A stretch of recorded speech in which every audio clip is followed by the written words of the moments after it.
Welcome to the internet, my friend. How can I help you? KWHL.com.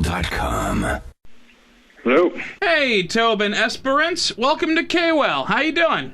I'm doing great. Oh, yeah, so set the stage for me. Where are you right now? I'm in sunny Hollywood, California. Right on. Born and raised, or? No, I'm just a transplant like everyone else. Where are you from?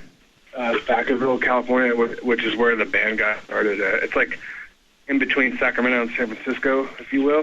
Mm-hmm. Like kind of like a small in-between town where there's not a whole lot going on, not much to do. I think that's probably why we all started a band, you know?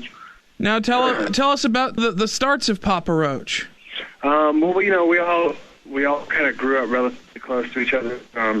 We were at different ages, like apart from each other. Like I was a freshman in high school, and the other guys were like seniors, and Jerry was already graduating. He was kind of like the older guy. So you were like the runt of the group? They didn't pick on you too much, did they? When I joined the crew, they had fun with me because I was a little guy. I think they instigated a lot of trouble making for me. Like they got me to like go and like steal for them. Yeah, exactly. Like you were the prank guy. They would be like, "Hey, Tobin, we need to get a new amplifier, or you got to go sneak some beer," or something like that. Yeah, and that's what I did. Well, hey, you got in the band, so tell us about your first gig with Papa Roach. Let's see, we played we played a handful of big, keggers, parties and stuff like that. And I remember we had like the big accident where somebody set their drink on top of the PA system and it like spilled on the board, and like fire started, and electrical sparks were flying everywhere, and we're all bummed out because we didn't have a PA after that. But we played anywhere and everywhere. We did to us what were legendary shows at places like the Berkeley Square and all over Sacramento or San Francisco.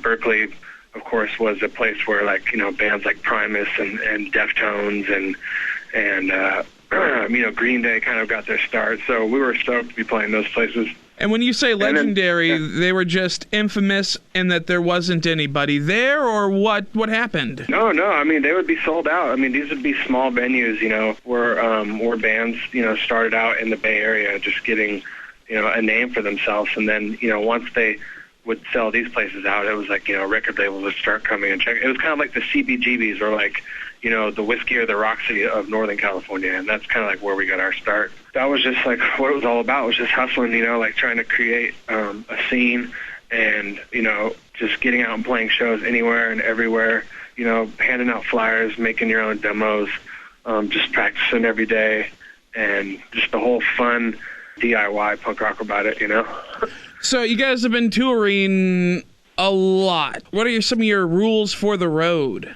Rules for the road? Yeah, like don't take a dump in the bus, Yeah, you can't take a dump on the bus. I think the whole thing about being a rock and roll band is there aren't any rules. And I'm not even going to say that we haven't on the bus, even though we're not supposed to before, because we all have. When you got to go, you got to go. I think they just tell you that you're not allowed to take a dump on the bus because they don't want the bus to smell like but in all actuality, you really can.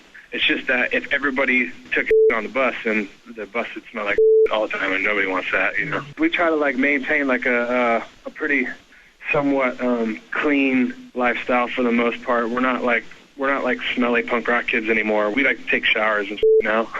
And it helps, make the ladies comfortable when you take them back to the bus too, right? Those days are gone too. we're all married and stuff now. We all have kids, so it's a totally different ball game. But yeah, back in the day, it was on. It was like we didn't really give a but now when we go on tour, we bring our kids with us and our wives and stuff. And how'd you meet your wife? At a show? No, just cosmically, just through friends, out at a nice dinner. It's cool, to meet someone who doesn't know who you are, doesn't care who you are, doesn't even really like your band. Just kind of gets off on, just who you are. Yeah, likes you for you.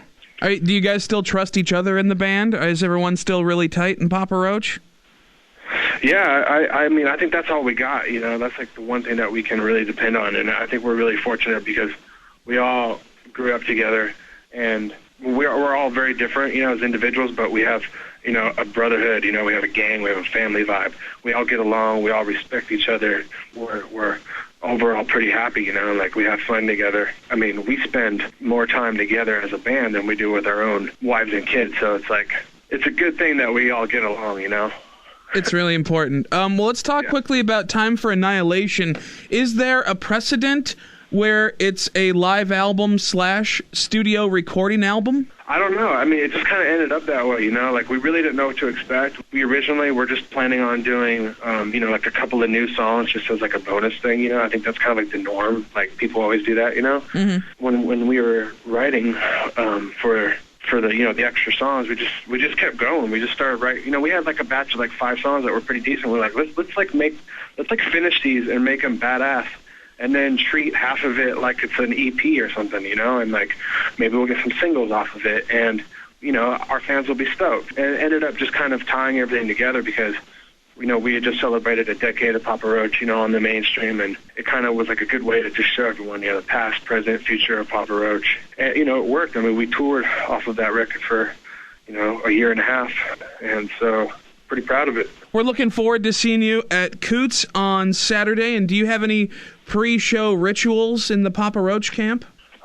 Yeah, we all listen to music. We just get pumped up. We have a little playlist that we play, before we go on. And now, which way do you go with that playlist? Is it fast and hard to get you all pumped up for it, or do you go the other way and just kind of mellow out right before the show and then explode with Papa Roachness up on the stage? We go pretty heavy. We like to play some more obscure that that we're into, that we grew up listening to, that we really love, music that has inspired us recently or inspired us, from when we started up as a band, and then I'm usually the one that comes in and I ruin it all with my really crazy electronic music. Awesome, man. Well, all right. Well, it's been an absolute pleasure to talk to you, Tobin. We will see you Saturday, and have yourself a wonderful day there in Hollywood. Looking forward to coming up there, man. We're gonna have a blast. Yes, you will. 106.5 K-Whale.